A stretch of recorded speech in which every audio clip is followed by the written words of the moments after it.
This is how we tighten our tappets. We use a spanner number 10. So at that point, going to open, we adjust it like this one.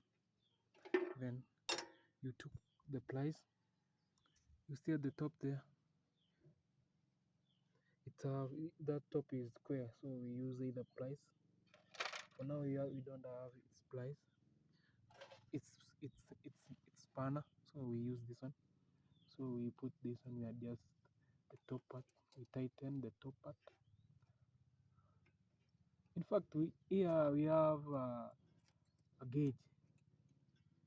Here we have your suppose clearance gauge. So we use a clearance gauge. For now, we don't have the clearance for setting the tappets, so we use the manual one.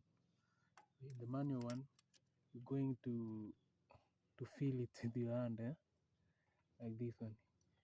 If there is no clearance, you know that it's okay.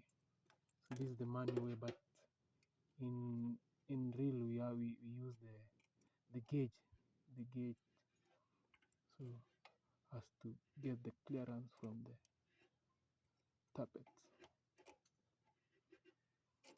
So this is how we tighten